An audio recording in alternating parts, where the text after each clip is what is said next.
oil paintings by various 20th century artists from the estate of Andrew Jarvis. Subjects include portraiture, streetscapes, and landscapes. Reserve price, $1,500.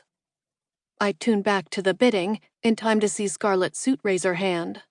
Dandruff Shoulders frowned as the price climbed, and when he shook his head at $4,500, the crowd breathed a collective sigh. Now it was between Scarlet Suit and Burly Communist. Scarlet turned slightly so she could see Burly.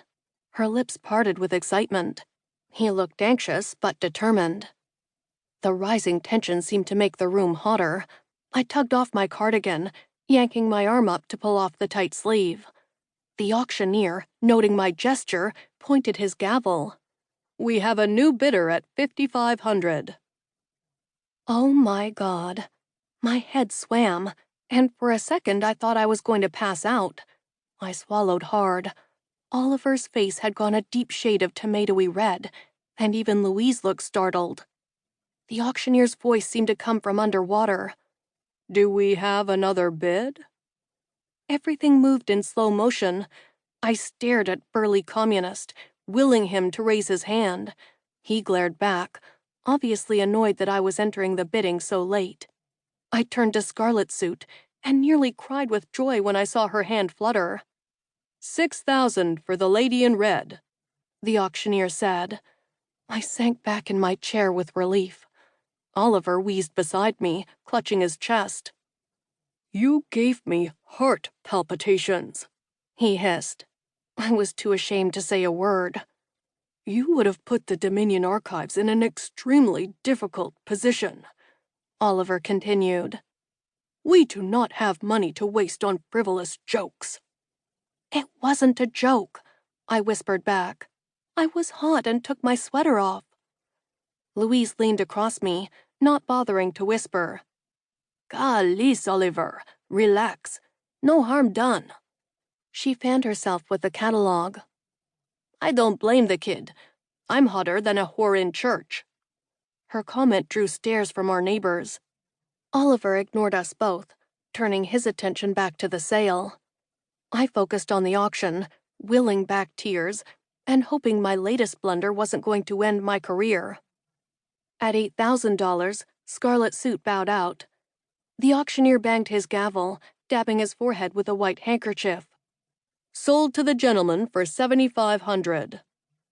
Burly Communist grunted in satisfaction.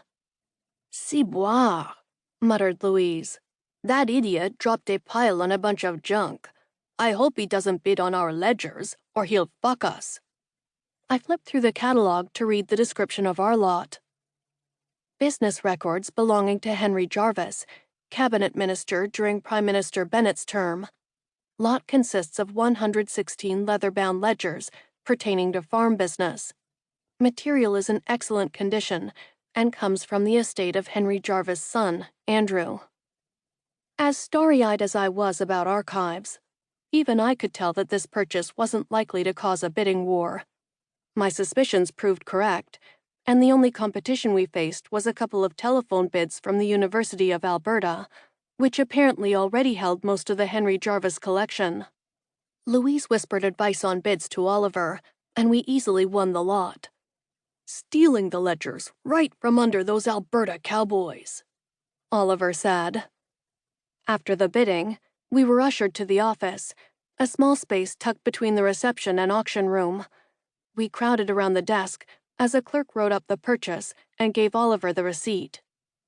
"I'll take the first box now, so we can get started immediately," Oliver said to the clerk. "Send the rest to the conservation facility for barcoding." The facility was our state-of-the-art storage and preservation building, on the other side of the Ottawa River in the province of Quebec. Business done, we waited in the reception area for the cab. I tried to make up for my earlier blunder.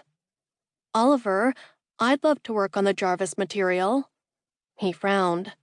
"You proved today you're not equipped to process a collection. You're not quite ready for the triple axle, my dear. Best to stick to toe loops." My heart sank. Oliver was a keen figure skating fan and was eagerly awaiting next month's start of the Vancouver Winter Olympic Games.